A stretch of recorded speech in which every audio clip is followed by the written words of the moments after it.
आज सुप्रिया सुळे यांच्या प्रचाराचा नारळ कनेरीतील मारुतीराया इथे फोडण्यात येणार आहे। तरी यावेळी 1967 पासून पवार कुटुंबाच्या कोणत्याही राजकारणाचा प्रचाराचा नारळ इथूनच फोडला जातो। आपल्यासोबत बोलण्यासाठी युगेंद्र दादा पवार आहेत। दादा, आज प्रचाराचा नारळ फोडण्यात येत आहे, काय सांगाल आज?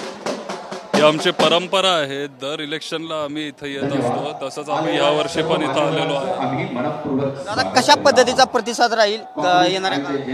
खूप चांगला प्रतिसाद आहे, प्रचंड प्रतिसाद आहे, आपल्याला सगळीकडूनच चांगला प्रतिसाद मिळतोय।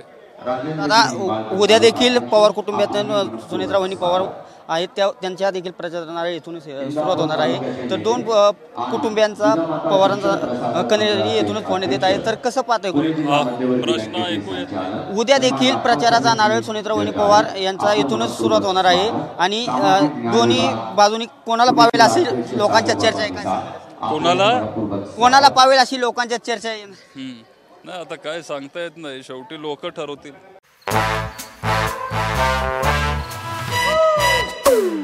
Come, come, my love, please don't say no, baby. Come, my love. V-Guard के air coolers extra large cooling pads के साथ जो अच्छों को ठंडा करे। V-Guard air coolers, long lasting cooling. काल देखील पुण्यात प्रचाराची सुरुवात झाली। उमेदवारी अर्ज दाखल करण्यात आले, 3 उमेदवारांचा अर्ज दाखल करण्यात आले। मोठ्या प्रमाणात प्रतिसाद लोकांचा पाहायला मिळाला आणि येणार काळात हा 15 ते 20 दिवस राहिला, कसा प्रतिसाद टिकून राहील आणि उलट हा वाढत जाईल। तुम्ही बघा आता 2-3 आठवड्यात काय काय होतं इलेक्शनच्या आधी। दादा, प्रचाराला आता आपण कुठं गावागावात आतापर्यंत आपण प्रचार करतात, पण आता कशा पद्धतीने एक तरुणांना घेऊन आपण प्रचाराची सुरुवात करणार?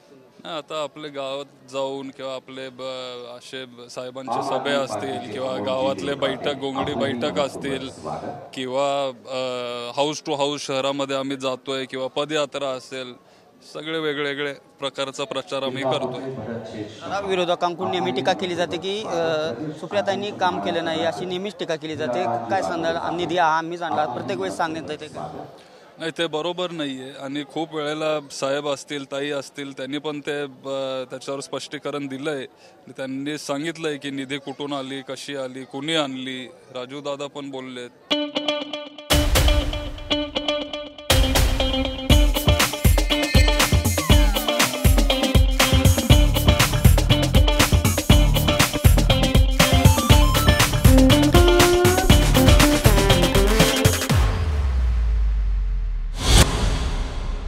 काल ताई सभेत बोलताना म्हणालेत की आजपर्यंत आम्ही स्थानिक लेवलला ग्रामपंचायत असेल ह्या कोणत्याही स्थानिक निवडणुकीत लक्ष दिले नाही, पण येणाऱ्या काळात आम्ही ग्रामपंचायतीपासून स्थानिक स्वराज्य संस्था असेल सगळ्या गोष्टी स्वतः प्रॉपरली असेल ना। मी तर स्टेटमेंट बघितलं नाहीये, पण जर ते तसं बोलले असतील तर असेल।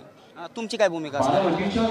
नाही, मी खूप असं म्हणजे छोटा, मी खूप लहान आहे याच्यावर काय बोलायला। शेवटी जे ताई ठरवतील, जे साहेब ठरवतील, ते पुढची दिशा होईल।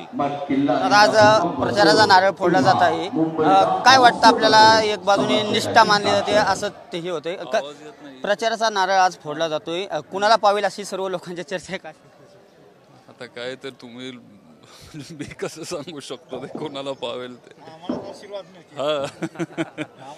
असं देव नाही ना, आणि शेवटी देव आशीर्वाद सगळ्यांनाच देत असतो ना, ते भेदभाव करत नाही की आज ह्यांचा दिवस आहे आशीर्वादचा, उद्या ह्यांचा दिवस आहे त्याच्यामुळे ह्यांना उद्या आशीर्वाद, असं थोडे असतं।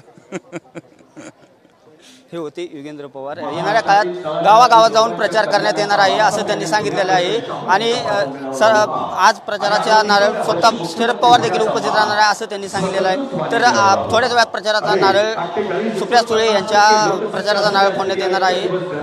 कॅमेरा पर्सन विके चव्हाण सह मी दीपक कापरे, TV9 मराठी, बारामती।